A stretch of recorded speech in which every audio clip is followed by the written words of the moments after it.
وہ مسافر عرب کے صحرا میں اکیلا چلا جا رہا تھا۔ سن 629 عیسوی 8 ہجری کے زمانے میں عرب کا وہ علاقہ جہاں مکہ اور مدینہ واقع ہے بڑا ہی خوفناک صحرا ہوا کرتا تھا، جلتا اور انسانوں کو جھلساتا ہوا ریگزار۔ ایک تو صحرا کی اپنی صعوبتیں تھیں، دوسرا خطرہ رہزنوں کا تھا۔ مسافر قافلوں کی صورت میں سفر کیا کرتے تھے، لیکن یہ مسافر اکیلا جا رہا تھا۔ وہ اعلیٰ نسل کے جنگی گھوڑے پر سوار تھا، اس کی زرہ گھوڑے کی زین کے ساتھ بندھی ہوئی تھی، اس کی کمر سے تلوار لٹک رہی تھی اور اس کے ہاتھ میں برچھی تھی۔ اس زمانے میں مردوں کے قد دراز، سینے چوڑے اور جسم گٹھے ہوئے ہوتے تھے۔ یہ اکیلا مسافر بھی انہی مردوں میں سے تھا، لیکن وہ جس انداز سے گھوڑے کی پیٹھ پر بیٹھا تھا، اس سے پتہ چلتا تھا کہ وہ شہسوار ہے اور وہ کوئی معمولی آدمی نہیں۔ اس کے چہرے پر خوف کا ہلکا سا بھی تاثر نہیں تھا کہ رہزن اسے لوٹ لیں گے، اس سے اتنی اچھی نسل کا گھوڑا چھین لیں گے اور اسے پیدل سفر کرنا پڑے گا۔ لیکن اس کے چہرے پر جو تاثر تھا وہ قدرتی نہیں تھا، وہ کچھ سوچ رہا تھا، یادوں سے دل بہلا رہا تھا یا کچھ یادوں کو ذہن میں دفن کرنے کی کوشش کر رہا تھا۔ آگے ایک گھاٹی آ گئی، گھوڑا چڑھتا چلا گیا، خاصی بلندی پر جا کر زمین ہموار ہوئی۔ سوار نے گھوڑا روک کر اسے گھمایا اور رکابوں پر کھڑے ہو کر پیچھے دیکھا۔ اسے مکہ نظر نہ آیا، مکہ افق کے نیچے چلا گیا تھا۔ ابو سلیمان! اسے جیسے آواز سنائی دی ہو۔ اب پیچھے نہ دیکھو، مکہ کو ذہن سے اتار دو، تم مرد میدان ہو، اپنے آپ کو دو حصوں میں نہ کٹنے دو، اپنے فیصلے پر قائم رہو، تمہاری منزل مدینہ ہے۔ اس نے مکہ کی سمت سے نگاہیں ہٹا لی، گھوڑے کا رخ مدینے کی طرف کیا اور باغ کو ہلکا سا جھٹکا دیا۔ گھوڑا اپنے سوار کے اشارے سمجھتا تھا، جچی تلی چال چل پڑا۔ سوار کی عمر 43 برس تھی، لیکن وہ اپنی عمر سے جوان لگتا تھا۔ سلیمان اس کے بیٹے کا نام تھا۔ اس کے باپ کا نام الولید تھا، لیکن سوار نے خالد بن ولید کی بجائے ابو سلیمان کہلانا زیادہ پسند کیا تھا۔ اسے معلوم نہ تھا کہ تاریخ اسے خالد بن ولید کے نام سے یاد رکھے گی، اور یہ نام اسلام کی عسکری روایات اور جذبے کا دوسرا نام بن جائے گا۔ مگر 43 برس کی عمر میں جب خالد مدینے کی طرف جا رہا تھا، اس وقت وہ مسلمان نہیں تھا۔ چھوٹی چھوٹی جھڑپوں کے علاوہ وہ مسلمانوں کے خلاف 2 بڑی جنگیں، جنگ احد اور جنگ خندق لڑ چکا تھا۔ جب رسول اکرم صلی اللہ علیہ وسلم پر سن 610 عیسوی بروز سوموار پہلی وحی نازل ہوئی، اس وقت خالد کی عمر 24 سال تھی۔ اس وقت تک وہ اپنے قبیلے بنو مخزوم کی عسکری قوت کا قائد بن چکا تھا۔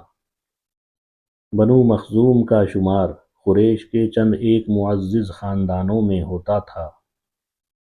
قریش کے عسکری امور اسی خاندان کے سپرد تھے۔ قریش خالد کے باپ الولید کے احکام اور فیصلے مانتے تھے۔ 24 برس کی عمر میں یہ حیثیت خالد کو بھی حاصل ہو گئی، مگر اس حیثیت کو ٹھکرا کر خالد ابو سلیمان مدینے کو جا رہا تھا۔ کبھی وہ محسوس کرتا جیسے اس کی ذات سے کوئی قوت اسے پیچھے کو گھسیٹ رہی ہو۔ جب وہ اس قوت کے اثر کو محسوس کرتا تو اس کی گردن پیچھے کو مڑ جاتی، لیکن اس کی اپنی ذات سے ایک آواز اٹھتی، آگے دیکھ خالد، تو ولید کا بیٹا تو ہے لیکن وہ مر گیا ہے، اب تو سلیمان کا باپ ہے، وہ زندہ ہے۔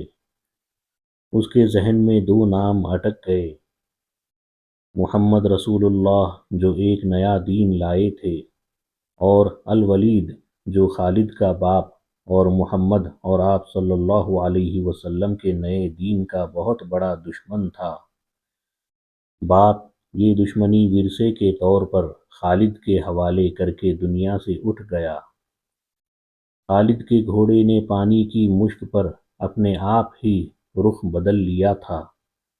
خالد نے ادھر دیکھا، اسے گول دائرے میں کھجوروں کے درخت اور صحرا کے جھاڑی نما درخت نظر آئے۔ گھوڑا ادھر ہی جا رہا تھا۔ نخلستان میں داخل ہو کر خالد گھوڑے سے کود گیا۔ امامہ اتار کر وہ پانی کے کنارے دو زانو ہو گیا۔ اس نے پانی چلو بھر بھر کر اپنے سر پر ڈالا اور دو چار چھینٹے منہ پر پھینکے۔ اس کا گھوڑا پانی پی رہا تھا۔ خالد نے اس چشمے سے پانی پیا جو صرف انسانوں کے استعمال کے لیے تھا۔ یہ چھوٹا سا ایک جنگل تھا۔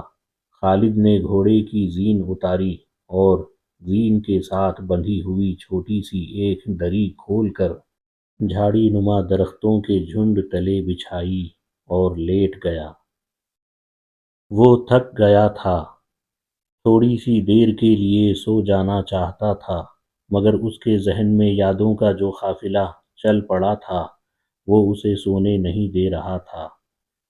اسے 7 سال پہلے کا ایک دن یاد آیا جب اس کے عزیزوں نے محمد صلی اللہ علیہ وسلم کو قتل کرنے کا منصوبہ بنایا تھا۔ اس منصوبے میں خالد کا باپ الولید پیش تھا۔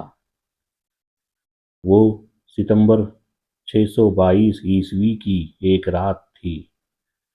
قریش نے رسول خدا کو سوتے میں قتل کرنے کے لیے ایسے آدمی چنے تھے جو انسانوں کے روپ میں وحشی اور درندے تھے۔ خالد قریش کے سرکردہ خاندان کا جوان تھا۔ اس وقت اس کی عمر 27 سال تھی۔ وہ حضرت صلی اللہ علیہ وسلم کے قتل کی سازش میں شریک تھا، لیکن وہ قتل کرنے والوں میں شامل نہیں تھا۔ اسے 7 سال پہلے کی وہ رات گزرے ہوئے کل کی طرح یاد تھی۔ وہ اس قتل پر خوش بھی تھا، ناخوش بھی۔ خوش اس لیے کہ اس کے اپنے قبیلے کے ہی ایک آدمی نے اس کے مذہب کو، جو بت پرستی تھی، باطل کہہ دیا اور اپنے آپ کو خدا کا پیغمبر کہہ دیا تھا۔ ایسے دشمن کے قتل پر خوش ہونا فطری بات تھی، اور وہ ناخوش اس لیے تھا کہ وہ اپنے دشمن کو للکار کر آمنے سامنے کی لڑائی لڑنے کا قائل تھا۔ اس نے سوئے ہوئے دشمن کو قتل کرنے کی کبھی سوچی ہی نہیں تھی۔ بہرحال اس نے اس سازش کی مخالفت نہیں کی، لیکن قتل کی رات جب قاتل رسول خدا صلی اللہ علیہ وسلم کو مقررہ وقت پر قتل کرنے گئے تو آپ صلی اللہ علیہ وسلم کا مکان خالی تھا۔ وہاں گھر کا سامان بھی نہیں تھا، نہ آپ صلی اللہ علیہ وسلم کا گھوڑا تھا، نہ اونٹنی۔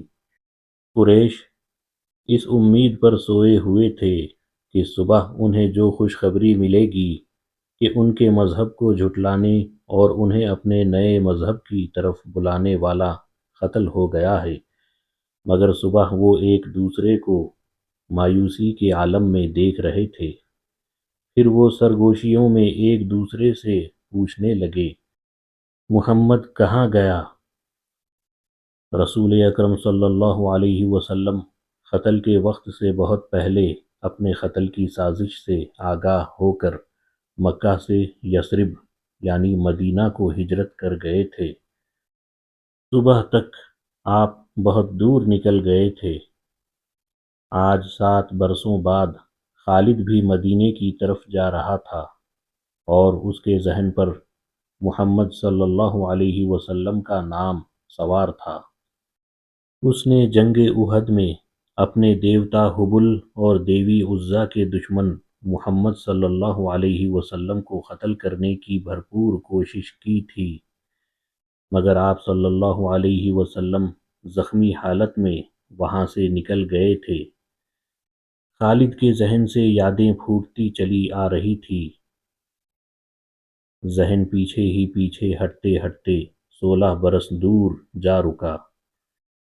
سن 613 عیسوی کی ایک شام، رسول کریم صلی اللہ علیہ وسلم نے قریش کے چند ایک سرکردہ افراد کو اپنے ہاں کھانے پر مدعو کیا۔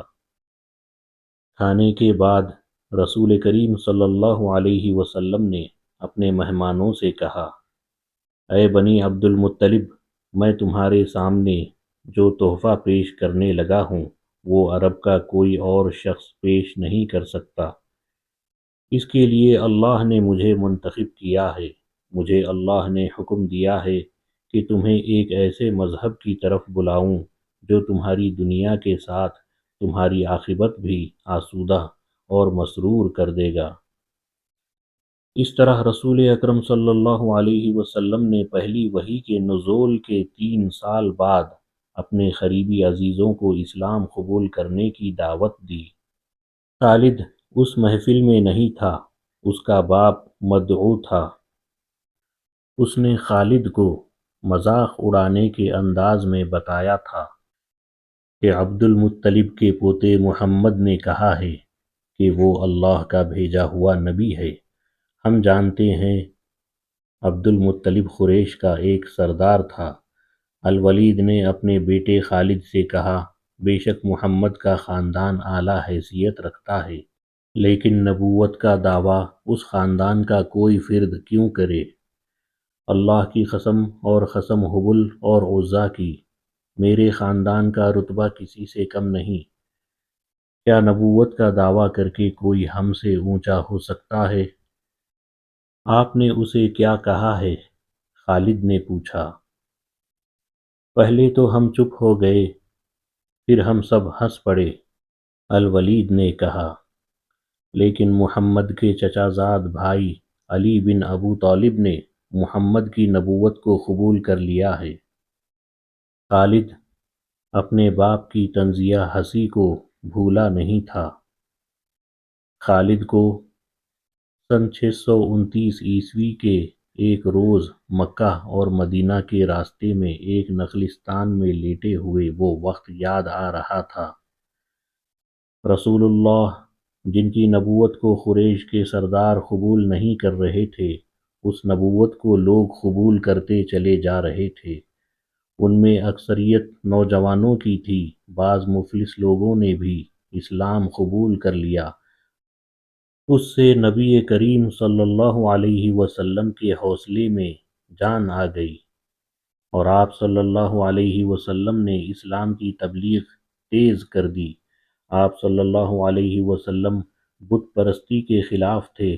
مسلمان ان 360 بتوں کا مذاق اڑاتے تھے جو کعبہ کے اندر اور باہر رکھے ہوئے تھے۔ طلوع اسلام سے پہلے عرب ایک خدا کو مانتے تھے اور پوجتے ان بتوں کو تھے۔ انہیں وہ دیویاں اور دیوتا کہتے اور انہیں اللہ کے بیٹے اور بیٹیاں مانتے تھے۔ وہ ہر بات میں اللہ کی قسم کھاتے تھے۔